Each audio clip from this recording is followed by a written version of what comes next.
That actually helps. Should we make one? Make what? Like the little directors. Yeah, we can. We want later. I want the camera to go to Charlie as well. Like imagine every time we talk and then it just cuts to Charlie eating.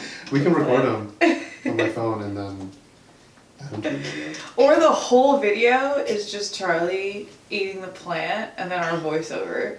Honestly, that'd be more entertaining for the crowd. Can they see me recording? There's not much being shown. Oh, Charlie gonna puke. He's gotten better. It's not puking. Mm-hmm. I think his digestive system is learning to digest. Oh, evolution. Oh. When cats, like, when their necks have, like sluggish movements, that's when you know they're gonna puke. Oh, really? Yeah, because they go like... Oh.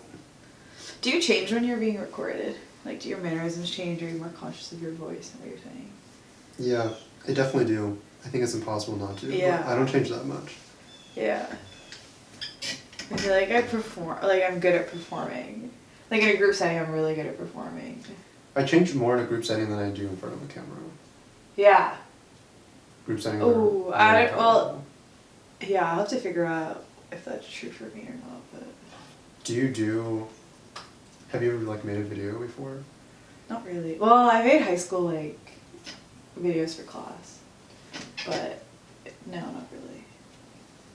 Okay, yeah. I like, record myself all the time. Yeah. So I guess that's part of the reason why you're a vlogger. Yeah, I do, but I don't post any of it. Okay. I post maybe, like, 1% of it. Okay. Just have, like... Oh my god, you have that much to... Like days worth of recording, just me talking to myself. It's honestly like I do it and then I forget about it and then I will watch it and I'll be like, oh my god. That's kind of nice though. Maybe I should do that. I sorted through my notes the other day, and like I told you this, right? I put it all into like one email. Mm-hmm. Like all my notes from India, every like thought that I had, like even like a little note that had one word on it, and it was fucking pages and pages and pages of like neurotic like musings. Like you photocopied it? No, like I took it from my notes app and then I just put it on one document. That was really crazy to see. Honestly, I've been trying to organize, because I have notes in my Google Drive and my notes app, written notes. I've been trying to figure out a way to like synthesize all this stuff. Yeah. Yeah. You just put it all in one document? Mm-hmm. Well, I sent it all in one email to Irfan. I sent it to him. All of it. And I was like, you don't have to read all of this if you don't want to. It's just here for me. And I sent him all my voice memos that I like made about him to process. I was thinking like we should have a diary channel. And we can just do email. Yeah, because I sent my last email to Irfan yesterday or a couple of days ago, because I was like, I need this to end, like I need to move on, because I don't want any open doors right now. You said that like a month ago. Yeah, but that was when we blocked each other on WhatsApp. The next level is I just stopped emailing him entirely. But you could email him again if you Yeah, wanted I could. I didn't block him on email or anything. Yeah. Can you even block on email? I think you can. Oh, you can block specific emails. Yeah, but I'm not gonna do that. Okay. Kudos to you. Yeah. It's just like, is anything momentous at this point? Like, it's just cycles. I mean, but it's like cycle with momentum. Yeah. Hopefully. I don't know, who's to say? It's just all very confusing, really. I'm having a confusing time. Anyway. Okay, so we can just think of topics and talk about them. Okay. So true. We can talk about money. Mm-hmm. Money's always has been on my mind for a while. Freedom. Okay.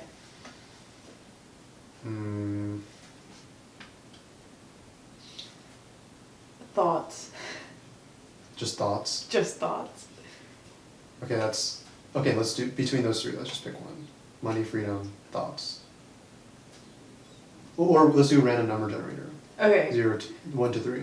That is so funny that the options are money, freedom, and thoughts. That's so us. Okay. Random number. Okay, so which ones? So just in that order, 1, 2, 3? Yeah. Look how long my leg hairs have gone. I love it. I'm all about all natural. Okay, ready? Okay. Clicking generate. Did you do it? 1? Oh, it's 2. Okay. Freedom. Freedom. America. We claim as Land a of the country free. to be very free. How is America free? It's not. But it's spectrum. We are free in some ways. Also, Yeah. is the American experience consistent across the population? Yeah. I don't think so. I think my perspective from this can come from the fact that I was in India for a year. Because it's the difference. I feel like in India the people are more free, but the government is more restrictive. But here, like, the government's restrictive in different ways, but not as restrictive as it is in India. But the people are less free. How's it? Oh, the government is more restrictive in India. I feel like definitely. In what way? In like there's definitely like an authoritarian type regime in India. And actually, is that true? I like say things and then I always like, if I put the thought out there and I'm like, is that true or not? Like, do I believe that? But no, in India, what's weird is that you can murder someone and then like very easily kind of get away with it if you live in like a small town. Because the law system is so backed up that you're not really gonna get caught. But the police are also really brutal there. So that means that it's like, you can get away with a lot of shit and like a lot of random crime happens. But so is here, like gun violence and stuff like that. Okay, this makes me just want to talk about justice. Is justice related to freedom? Is justice related to freedom? Absolutely, I think so. Yeah, because then you're more willing to free fall into the freedom if you know that there's like a trustworthy system in place. Okay, I don't want to deviate from freedom too much, but I think about this a lot, and it's like, how do we determine what is a fair, trustworthy system? Yeah. If the constituents of the system is like a lot of people, and people that you don't even know on a personal level. It's okay, I really let them out too much today. Oh, really? It's like, well, how do you care about justice for other people? Is that your question? Like, yeah, it seems like it's more likely for people to have different perceptions of what the just thing to do is. The more people that are involved. Yeah. But then we still have to like coexist. So we have like courthouses Mm-hmm. and laws and police officers and all these things. It's like we're trying our best to like create the system that's most fair and inclusive for everybody.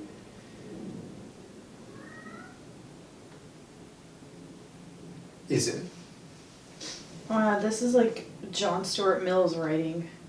In like the 16th century, I don't know when he was alive, but like... John Stuart Mill? Like, you know that guy who's like envisioning like life and like society? Huh. This is where like people try to make social laws to govern people, because otherwise it's really unfathomable to try to care about someone else other than like try to care about things bigger than like your immediate circle. But I think if we focus on the concept of justice, like if we're really pure in the concept of like, I want absolute justice, that's where the law comes in. Because the law is like, if you're a good lawyer and if you're a good judiciary, then you're literally like, what is fair, what is just? Like there are like, it's subjective, but I feel like there's a purity in the subjectivity. Like so like corruption happens when people are motivated by not justice. Like the systems in place have room for corruption. But if they're governed by purity, quote unquote, then like a good lawyer would be like, what is just and what is not. And it's all like individual case by case, and then there's precedents or whatever. But like in a situation, that's what you're looking for. The purity of the justice. I think you're like, yeah, like I listened to the court hearing, the Supreme Court hearing for the financial aid forgiveness, the loan forgiveness act that's being contested, and basically they just like they have both sides give their best argument, and like they ask as many questions as possible to like get all sides of both arguments, like yes or no, and then they like take the information that they get during the hearing and they like kind of confer amongst themselves, and then they vote. So I guess like the thought process is like if we give both sides full like opportunity to express their their side, and then we take like smart people who like cross-reference with history and the law, then we get as close as possible to the best decision. It's kind of interesting thinking about this now because I'm usually so against, like I'm really against like econ, utilitarianism, like law, all the classes that I took I was really disinterested in it. But the classes itself were probably the most interesting versus like the real life application, because it's like when America formed they had to create a new system from scratch. Like the Constitution is literally like a bunch of people being like, here's what went right in the previous country, and then here's how we can like improve it and then like create a system of government. That's crazy. And I do think there's validity in some, like I understand the importance of like a judge, literally like a basic concept of a judge and a lawyer and the court system. Like that to me actually does make sense. It's just the concept of it is much more easier to grasp than the real life application. Because time and energy. What do you mean? Like, this is a big issue, so like we have like 9 really, really qualified people spending a lot of time and energy and focus and attention on this issue. Like really, really qualified lawyers presenting the arguments, but like what if it's something that's really important to you, but like no one else in society really cares? Then is it going to be given as much rigor? And like, definitely no. Just like straight up, it's just impossible for that treatment to be given to everyone. So it's a tough. What? My brain is just like going in a different direction, which is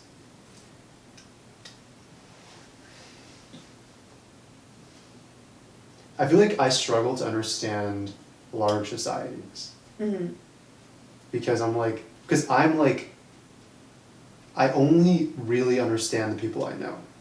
And even then, there's a lot of gaps. Yeah. So like whenever I'm like trying to figure out like what even like New Jersey is, it's like such a gargantuan task. I've been like looking up all the town council stuff and like the state government. It's like how no single person like built it, and yet somehow like we have some sort of national identity, and like there is some concept that is real, that is like the United States. We have national government and all these things, but like no individual really knows what all the United States is. It's too many people. It's 300+ million people with all its subgroups and all its sub governments. And for me, like sometimes I literally dissociate from it. I'm like, oh my god, like all I really care about is like my friends, my family, maybe my town, like, you know, the people who provide me like the resources I need to live. But at the same time, like intellectually I know like 99% of the things that are in this house were manufactured and designed by like the collective effort of like thousands of people. Like my computer and like this camera, so it's like I feel like I just have a really, really like explosive mental model of like how I fit into like the piece of society, like how connected things are. I don't even have a question. Sure. Yeah. No, I feel like that's why sociology exists. That's why economics exists.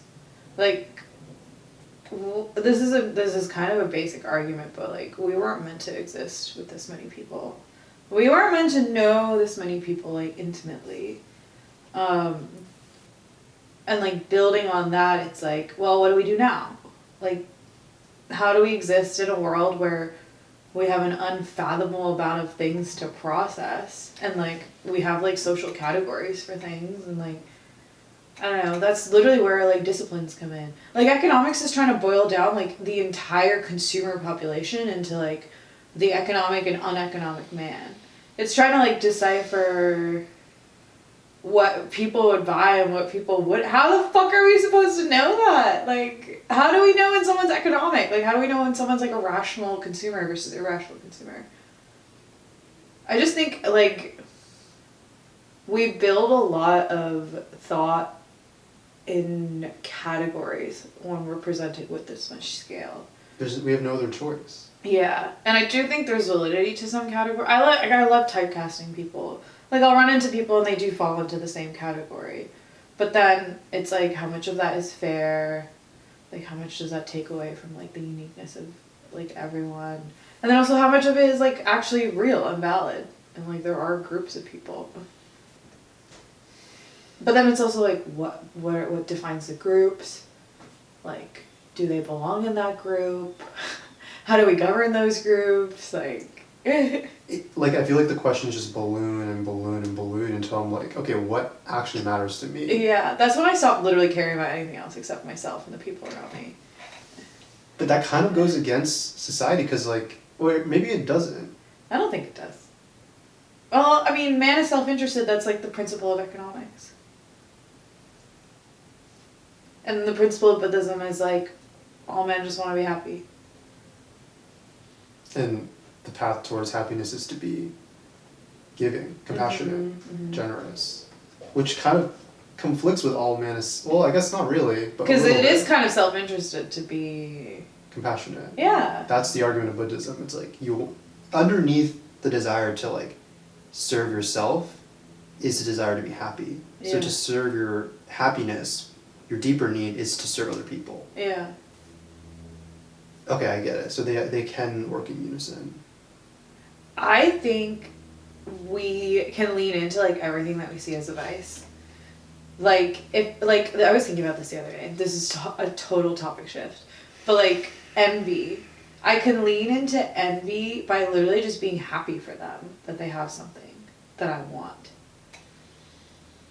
Like, do you know what I mean? Like I can be genuine. Like I'm like, oh, I don't have that, but that's lovely that you have it. And, like, that's something that I would want. And, like, good job. Like, that's a genuine, like, means of, like, yeah. Like, great. Yes, I tried to do that too, but I was thinking, like, at my job, if I found out that my coworkers were making twice as much money as me, I would be envious and I would be angry. It would be hard for me to feel happy for them because, like, we're literally doing the exact same thing. I guess that's easier. Envy's easier when you love someone. Like, it's easier for me to be less envious of my friends because I'm like, well, I'm happy for you, genuinely. But then I feel like, honestly, whatever, like, be angry envious at people that you don't know. Like, if you can't help it, fuck it. That's where I run into issues because it's like, in a, like, true relationship, I feel like naturally the resources are like balanced because like there's no real incentive emotionally and physically for me to get more than you if we're going to be coexisting for the rest of our lives. But like because we're like dipping our feet into like so many different circles and like systems around us, like we don't really care about a lot of the people within those systems, like employment. So there's like suddenly like this competitive thing and like secretiveness, and honestly I've been trying to circumvent that. That's why I'm like so into gardening, like things that are like very directly reciprocal, and like don't get super convoluted by like trying to maximize yourself, like compete with humans. Like basically I don't ever want to compete with human beings, but it's super difficult to do that, I think, unless you actually care about them because like there's always a fear that they're going to take advantage of you. if you don't take advantage of them, in my head at least. Is it possible to be not competitive in this world? Is it possible to... I think that... Well, capitalism is like competition's healthy, like competition's good. And I would say I agree to a certain extent, but... I hesitate to put the categories of like wholesome and unwholesome. But like, I really do think there is like wholesome competitiveness and then unwholesome. Or maybe like more soulful competitiveness and then more like capitalistic competitiveness. Like spiritual competitiveness. That ends up like not being competitiveness because it's inherently spiritual in a sense. Okay, what is spirituality? What is spirituality? I feel like the pursuit of like inner truth. Yeah. That's what spirituality is for me. But to your other point, it's like,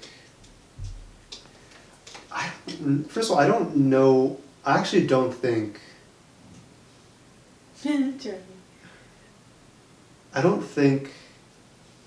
okay, on one hand, I'm like, the natural world is inherently competitive. In the sense that like, you know, like there's predation, there's predator and there's prey. And like, it's a natural rhythm of like, you know, for a couple seasons, there's going to be a lot of bunnies, like rabbits, and there's going to be like less wolves, and then because of the abundance of rabbits, like the wolves will be well fed, and then the ratio will flip, and then there will be a lot of wolves and not enough rabbits to feed them, and then wolves will like population will decrease, and that will give room for the rabbit population to increase. Like I feel like I see it everywhere. Like one can argue that it's actually cooperation. Like there's a lot of different relationships between organisms in the natural world, but like in a sense there is a lot of competition, because like every organism at the end of the day needs energy to like persist. Mm-hmm. But on the other hand, it's like in my head I'm like, if everybody was on the same page about values, then there is room for cooperation. It's just that between the 8 billion people that are alive, values and at least moment-to-moment interests are always going to be fluctuating and different, which makes it difficult to fully cooperate. Mm-hmm. Yeah? I feel competitive with my happiness, and I feel competitive with like my life, like my experiences. I don't know if that's necessarily true, because right now I feel kind of more at peace with that, because I'll just take whatever I can get. But like before, I used to envy people's experiences. But I really think that's just like the writer in me that like wants like oomph and like richness in my life to like contemplate. But then it's like, that is so abstract. And so, like, a lot of people are academically competitive or, like, professionally competitive. And I feel like there is an outlet for that. Like, you could always study harder or, like, I don't know, grind harder, get a job, like, get that promotion or whatever. But I'm, like, always willing to seek out new experiences, new people, like, new ways of thinking. And that feels a bit harder in a sense. It's also harder because I, like, have to be more willing to put myself out there. And like be secure in myself to do that in the first place. Well, like, what are our barriers for getting the things that we want? Like in your situation, like what is the barrier between having the experiences that you may envy other people for having? I guess people, if like I don't have the right people that I want to do them with. Oh, so it's not, so it's like social experiences. Yeah. Not just like going skydiving alone. Oh my god, no, I don't care about like going skydiving. I don't care about like bungee jumping. Like I'm not a very bucket list type person. I'm more of like I want to experience different conversations. Like I want to experience different settings with people. Like I want to have like adventures with people that I'm like interested in. Like I'm really interested in like I'm really interested in like connection, obviously, and Like, I want to see a connection through. Like, I want to know how deep I can get with someone. And, like, the different types of experiences that we can have and, like, how we come out of it. Like, I always want to integrate people into, like, the things that I do. That is weird. We're so different on that. I don't know if I know. Like, I don't have that strong of a desire to, like, really. Like, whenever I feel envy, it's almost never because they have more connections than I do, or like a type of connection that I feel like I would like, or a type of social experience that. Except romantically. So in the past, definitely romantically. But I mean, I feel like you probably thought about this, but it's like all a. Because you can't know what connection is gonna just like enter your life. Agreed. So when you like see in other people, it's just a story you're telling yourself that it's gonna be like, because like, right, that can only be felt internally. Yeah, and I think I've definitely like internalized that. It's just now I'm hungry for it. But at the same time, I know how much.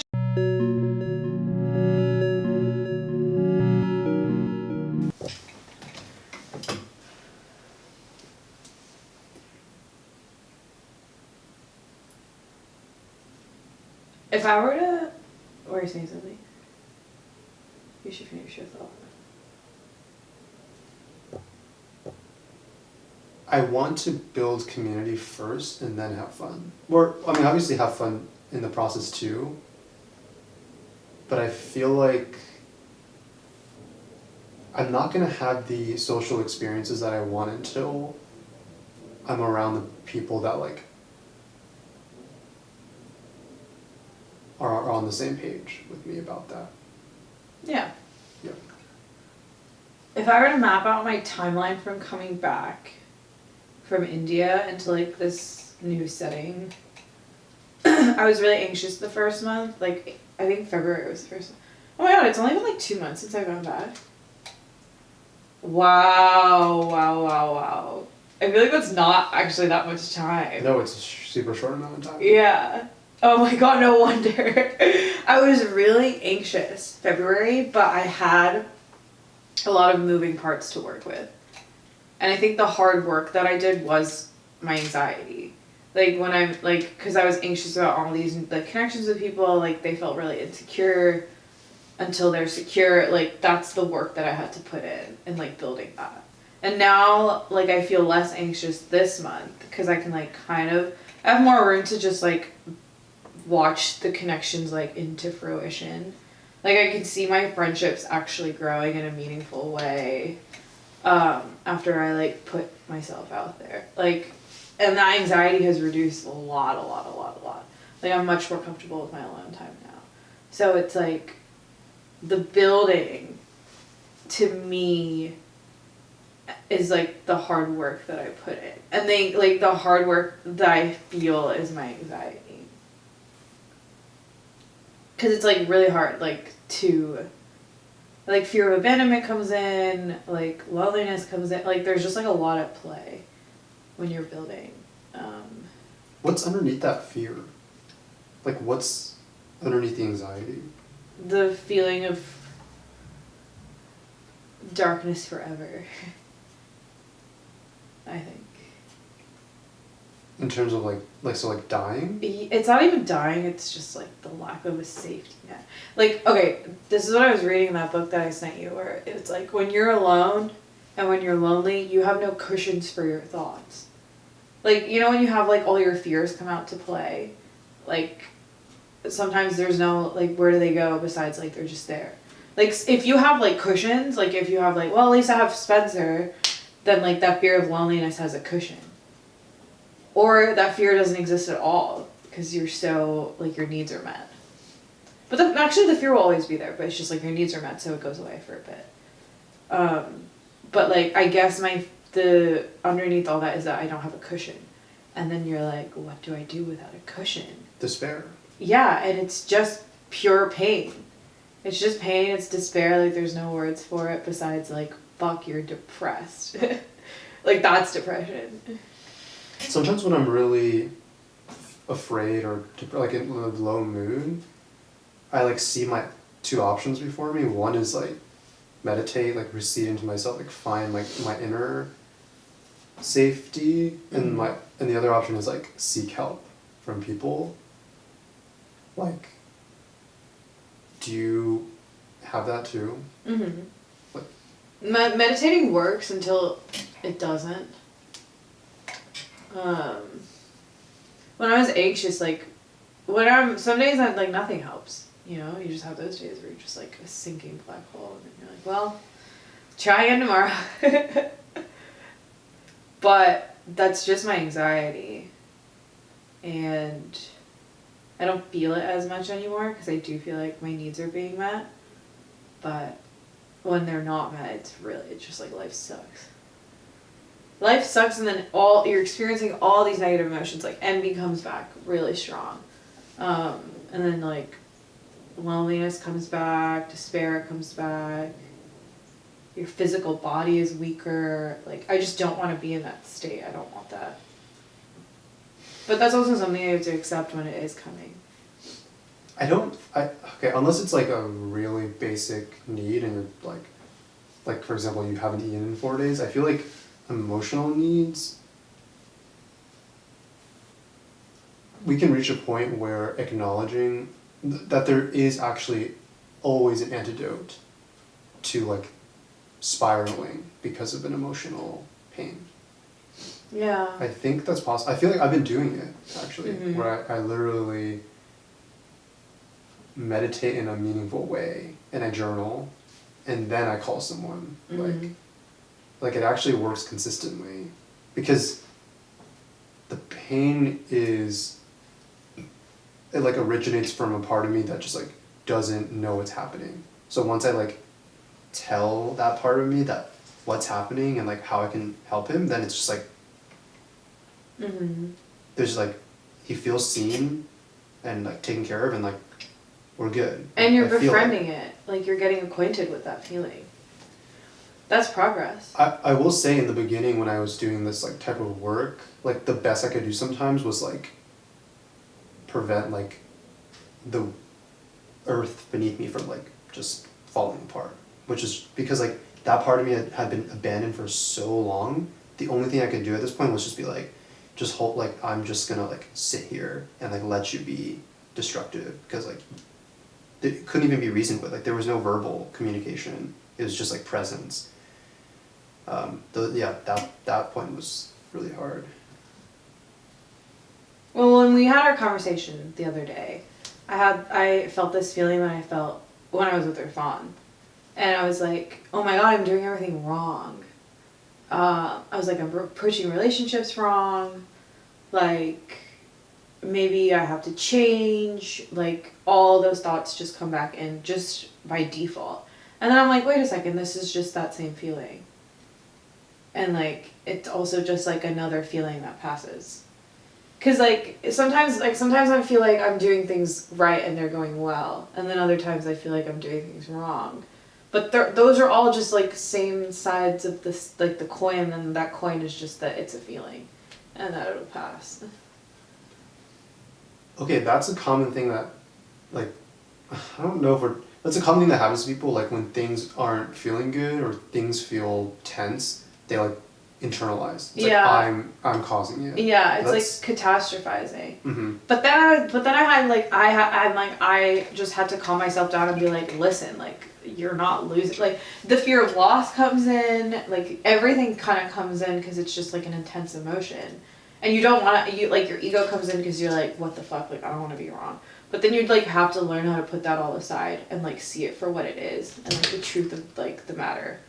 Like, to see it from both sides and then to see how, like, the relationship actually is without your projection of it, and then without your projection of I'm doing everything wrong, is, like, growth to me. But that's also, like, that comes with practice, and that comes with, like, fucking up a lot. Like, that comes with dealing with that all the time, right? Like, and that's why I think it's worth it to go through negative emotions, but, like, not for long periods of time. Like... No, I feel like that's what happens sometimes, like, when people go through negative stuff. Well, no, we literally have talked about this. It's like, oh, we're just going to do a full 180 and never experience negative emotions again. Like, whenever it comes up, it's like, oh, no, like, we did that long enough. We don't need to ever Yes. go there. Yeah, we have talked about this. But like, it's still It's always gonna come useful, and it's still useful at the same. Like it's gonna come up, and it's not a bad thing. Like, yeah. Both are true. Like the negative stuff and the positive stuff. Yeah, and like I think this a lot, but I think the point of life is to distill down your experiences to as little bullshit as possible. Like, I don't, like, there's always going to be a gap between the world as I see it and the world as it is. But I want to close that gap as much as I can. Like, I want to be closer and closer and closer to, I don't know what the truth is, but like... The truth. Yeah.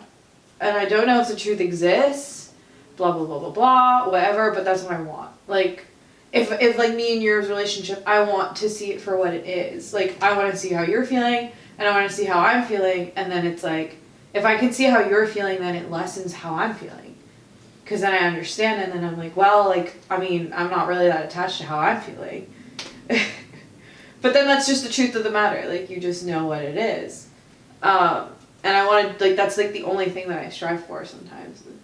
Like, I want to figure out the truth. It's really hard to do that in relationships, though. It's with so another person. hard. It's really hard.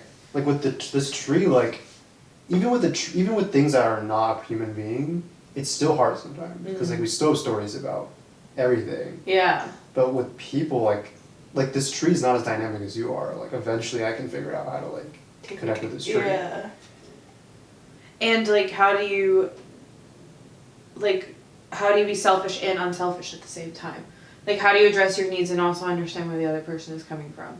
Like, that's really hard. It's actually really fucking hard. It's the biggest task of all time. Like, relationships are really difficult. Even a friendship is so difficult, right? Like, I had the most confusing time ever with a romantic relationship.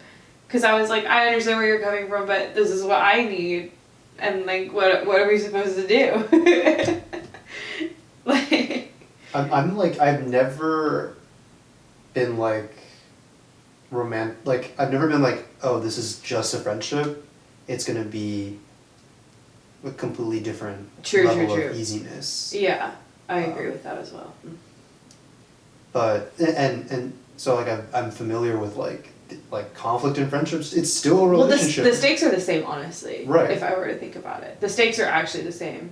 Yeah, especially because we think very much in like community. Yeah. Like in a real community, like your best friend is always like is gonna be just as important as your lover. Like there's no the love is the same. Everyone's the same. Like everyone basically in your close circle is the same. There's no point in like hierarchy there, but I would say like in our world, like in our culture, there is some validity in like people putting more effort into their romantic relationships because... You know why? It's like a self-fulfilling prophecy with romantic relationships. Because, like, that label itself is really intense, and then obviously the emotions are intense, but then they're heightened by the label, and then you feel like you have to maintain that label, and then you don't see it as, like, a free-forming relationship, but you see yourself as, like, a couple. Like, that's why I'm really interested in couples therapy. Not because couples are like the most important relationship, but because there's so much pressure on them. And then people try to make it work, try to make it work, try to make it work. They're like against all odds. And then it's not fucking working. I think another, like, yes, the self-fulfilling prophecy and all this pressure from society and cultural norms, but also the fact that a lot of us don't have, like, communities. Like, yeah. So, like, that adds to the pressure. It's like, this is the one person that will build a life with me. Yeah, like, yeah, it has to work. Yeah. It has to work. Because we're social animals. We want that sense of family. True. Yeah, you are building a literal family with someone else. That's intense. That's animalistic, literally. Yeah, romantic relationships are primal. Friendships are not primal. Friendships are intentional, which is why friendships, it is primal, like, we're social beings, whatever, like, we need a social hierarchy, whatever. But I think our literal biology is built for reproduction. So there's definitely a difference between the two types of relationships. It would be silly to be like, there's not. But the love is the same, it's just so different. It's just completely fucking different. I don't know if I'll ever understand that. We've talked about this before. Because I But don't feel a desire to reproduce. Yeah, that's fair. Like, this is a unique perspective. Like, most people would be like, yes, I totally get that, I feel like. Yeah. Because most people are straight. Yeah. Yeah, so like... True! Oh my god, you're different. That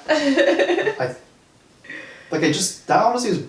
I feel like for straight people, like, if they don't know what their purpose in life is, it's just have kids. Yeah. It's like pretty straightforward. It is pretty straightforward. But I have to think about it so much more deeply because it's like, I don't want that. Like, I'm not designed to do that. Yeah. So it's like, what is my purpose then? Like, oh man. It's freaky. You're built different biologically. Have you looked into the science behind homosexuality? I want to, but no. I think that's really fascinating. I think there is something there. Like, I'm like always curious about like homosexual mannerisms because there is a difference. And how did that happen? Is it cultural or is it biological? Is it biological? I don't know. Because the mannerisms are similar, and I know, and like in India, in a culture that like really, even in the U.S. that really hates homosexuality, there's so many traits that pop up from people, even if their family's trying to suppress it, like even if the culture's trying to suppress it, which is why I'm like,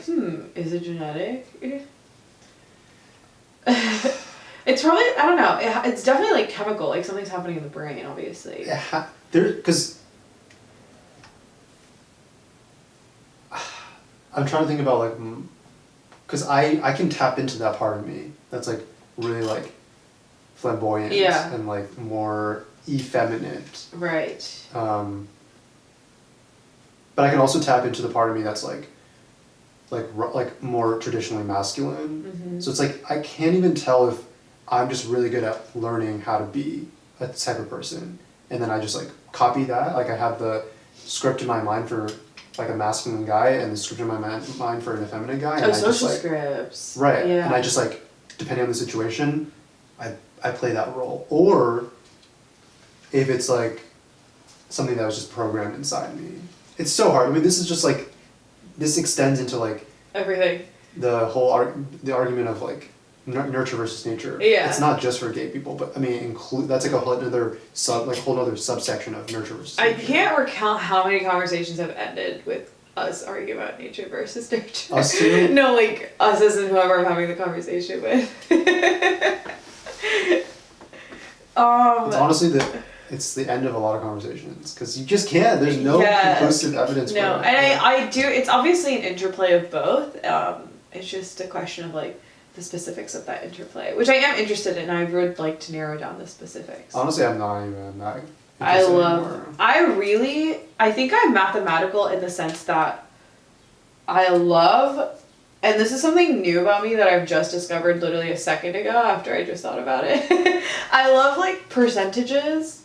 Like I love quantifying things actually. I would want to know like specifically like how much is it nature, how much is it nurture. Data. Yeah, I actually do, and like I've always pushed away data because like Stern and I hated business and whatever. But I think data is fascinating, just because it makes categories easier.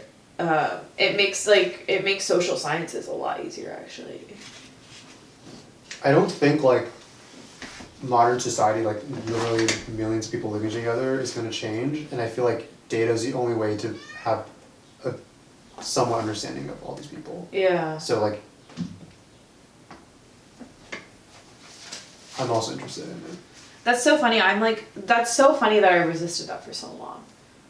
I've resisted so much. I've resisted like finance, obviously. I've resisted like anything kind of corporate, sterny, businessy type, but there is a lot of validity to that. I've also resisted statistics in psychology and sociology because I'm like, ugh, math and work. But again, fascinating. Okay, I feel like the worst part of Stern is the fact that there's just like this whole layer of like prestige and like wealth in academia, which I just don't get because it's like we're at a point where we can just learn stuff. Yeah. But like, I don't know how much you were paying, but I was paying a ridiculous amount of money for all these things that I could have just looked up online and like found like a local group to talk about it with. That would have been the same thing as college, the exact same thing. But now I'm like, you pay for the prestige. The prestige does a lot though. you're paying for success in the way that capitalism and the structures in place define it. Because my I reject that. I know 100%, but there's value. Like the fact that I have a Fulbright scholarship and I went to Stern is gonna get me into a lot of doors that I previously would have never. They already got you gigs. Yeah, like Well, I we guess. don't have to talk about it. Well, we should not. Well. No, but yeah, like immediate value. Like people think I'm really smart, and I don't have to even prove myself. It's just the name proves it. You know what I mean? I experience the same thing. Like people are like, you went to Georgia Tech, you can do anything. I'm like, you don't know me. Yeah. Like a lot of people went to Georgia Tech and they were not that smart. They just Yeah. It's like alumni. You know, there's other factors like. It's like a tangible version of pretty privilege. It's just power politics. It's prestige privilege. Yeah. Power politics. Fucking politics. The politics of life. I just want to be a rock. So much easier. No one's judging you. It's like, it's fun when it's really low stakes. Like it's fun when you're chatting about it, and then like when you're like fighting for your life, it's like the worst thing in the world. But also like, yeah, I don't know.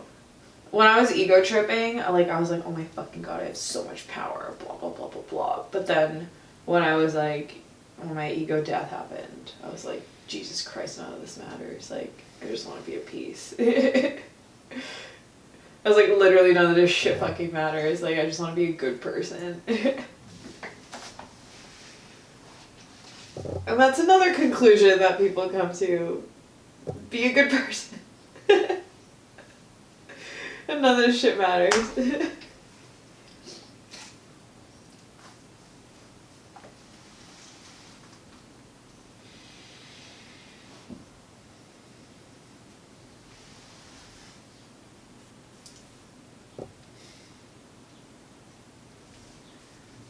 And you get some water. Oh, one day as well. Okay, come with you. Oh my god, do you still have my snacks? Mm-hmm. Yes! I love. I'm so happy that you have that in your